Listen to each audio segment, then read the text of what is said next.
Bonjour les 6e B. Alors, je sais qu'on ne peut pas se voir en ce moment, mais vous allez au moins pouvoir m'entendre grâce à cette petite vidéo. Alors, on va commencer déjà par des bons souvenirs, des bons moments. J'avais envie de partager avec vous ces 2 petites photos que j'avais prises lors de notre escape game, là, lors de notre dernier cours, dans le cadre de la semaine des mathématiques. Et on vous voit tous sur cette photo en train de travailler à fond, chercher les énigmes avec, vous vous rappelez, la lampe ultraviolette, la lumière ultraviolette, les filtres rouges, les messages écrits à l'envers, cachés, les clés à trouver, etc. Bref. Donc ça, c'était avant. Maintenant, vous le savez, on travaille à la maison. Et donc, cette semaine, je vous ai donné à faire des exercices du manuel. Ces exercices, je vais les corriger grâce à cette vidéo. Comme ça, vous allez pouvoir entendre mes explications. J'espère que ça vous sera utile.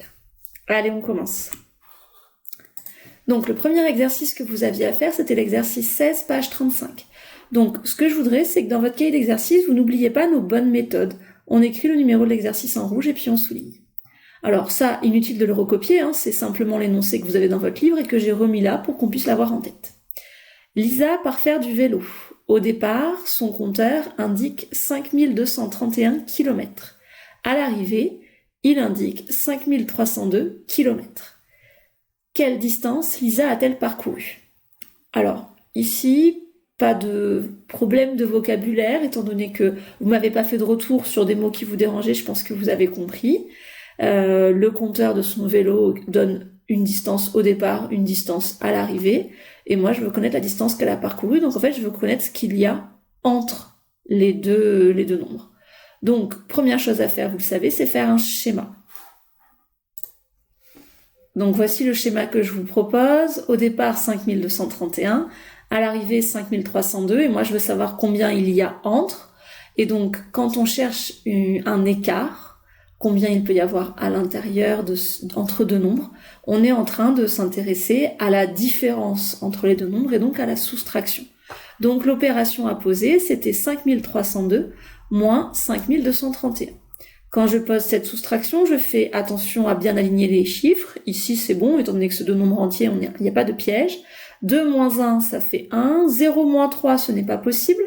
Donc je viens voler une centaine ici, il n'en restera plus que 2. Et ça me donne une dizaine supplémentaire ici.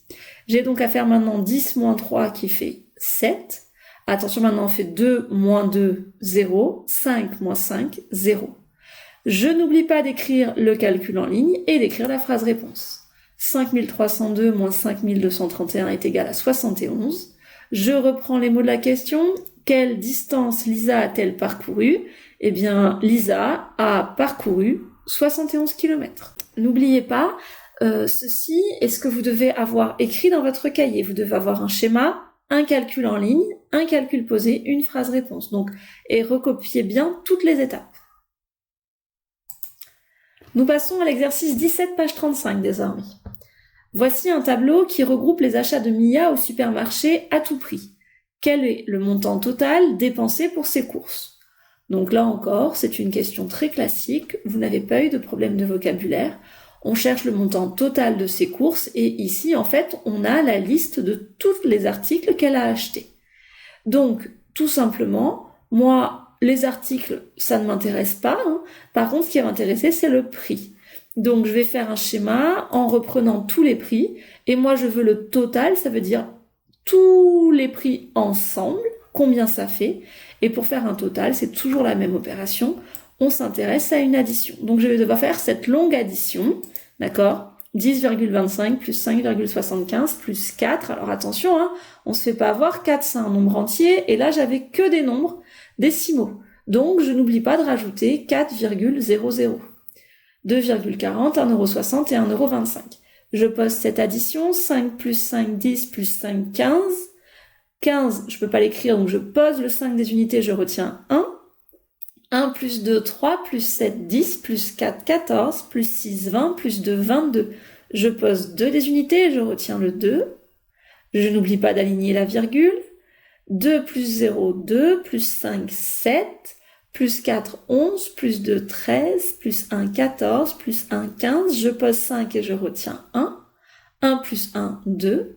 Ça fait donc 25,25. Je prends le temps d'écrire mon calcul en ligne, de marquer le résultat et de faire une phrase réponse.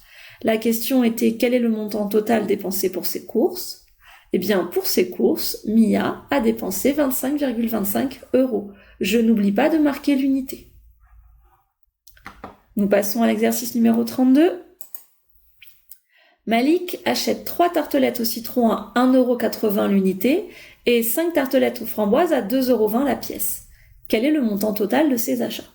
Alors ici, il y a eu quelques petites erreurs parce que certains n'ont pas été assez attentifs aux mots qui étaient écrits. Là, il y avait marqué que c'était l'unité. L'unité, rappelez-vous, ça veut dire qu'une tartelette au citron coûte 1,80 €. Ce ne sont pas les 3 ensemble. Ici, pareil, il y a écrit que c'est la pièce. La pièce, ça veut dire qu'une tartelette à la framboise coûte 2,20 €. Donc, je vais devoir commencer par faire un schéma et représenter toutes les tartelettes que je dois acheter. Eh bien, j'ai 3 tartelettes au citron à 1,80 € chacune et 5 tartelettes à la framboise à 2,20 € chacune.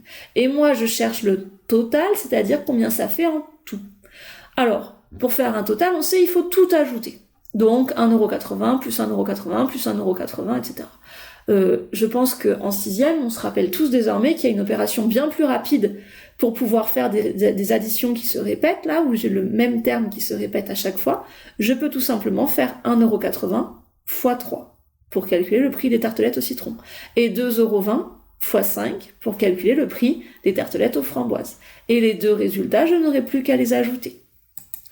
Donc 1,80 € x 3, 3 x 0 ça fait 0, 3 x 8 ça fait 24, je pose 4 et je retiens 2, 3 x 1, 3, plus ma retenue, plus mes 2 de retenue, ça fait 5. Pour mettre la virgule, vous vous rappelez, on s'en occupe à la fin. Donc j'avais 1, 2 chiffres après la virgule, 1, 2 chiffres, je mets la virgule. 2,20 x 5, donc je m'occupe pas de la virgule, 5 x 0, 0, 5 x 2, 10, donc je pose 0, je retiens 1, 5 x 2, 10 encore, plus 1, 11. J'écris le 11 étant donné que j'ai terminé ma multiplication. J'avais 1, 2 chiffres après la virgule, je mets 1, 2 chiffres après la virgule, et je trouve 11 €. Donc je dépense 5,40 € pour les tartelettes au citron, et 11 € pour les tartelettes à la framboise. Donc au total, maintenant, il faut que je fasse 11 € plus 5,40 €. Je n'oublie pas d'aligner les virgules, 0 plus 0, 0, 0 plus 4, 4, les virgules, 1 plus 5, 6, et 1, tout simplement, il reste 1. Donc ça fait 16,40 €. Beaucoup d'élèves m'ont présenté les calculs comme ça. Alors là, j'attire vraiment votre attention sur quelque chose de nouveau, et c'est surtout une chose qui va être très très très importante en classe de 6e, c'est comment je présente ce calcul, eh bien en ligne. Parce qu'en fait, si vous regardez, là j'ai fait 3 opérations. Donc normalement, il faudrait faire 3 phrases réponses. Sauf que c'est beaucoup trop long, donc on va essayer de transformer ces 3 opérations en un seul calcul en ligne. Alors, j'ai commencé par calculer quoi? J'ai commencé par calculer 1,80 € x 3. Donc je vais l'écrire. Et regardez ce que je rajoute autour. Je rajoute autour des parenthèses, et les parenthèses, ça veut dire, attention, il faut commencer par faire ce calcul. Parce que nous, on a commencé par faire ce calcul. Mais on a fait quel calcul ensuite? On a fait la deuxième multiplication. Donc il faut l'écrire, cette deuxième multiplication. C'est 2,20 € x 5. Je mets des parenthèses pour dire qu'on commence par calculer la multiplication. Et ensuite, le résultat de cette multiplication et le résultat de celle-ci, on les ajoute, donc on met le plus au milieu. Eh bien, ce calcul en ligne est réalisé par ces 3 opérations posées. Mais l'avantage, c'est que maintenant, comme il n'y a qu'un seul calcul, eh bien, je n'ai à écrire qu'une seule phrase réponse. La question était quel est le montant total de ces achats? Donc, je reprends les mots de la question. Le montant total de ces achats est 16,40 €.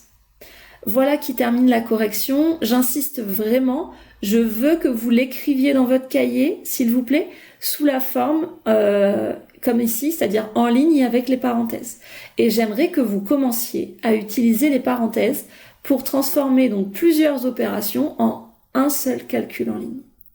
Voilà, j'espère que cette vidéo vous sera utile et je vais vous faire la correction des autres exercices de la semaine au fur et à mesure. À très bientôt, j'espère.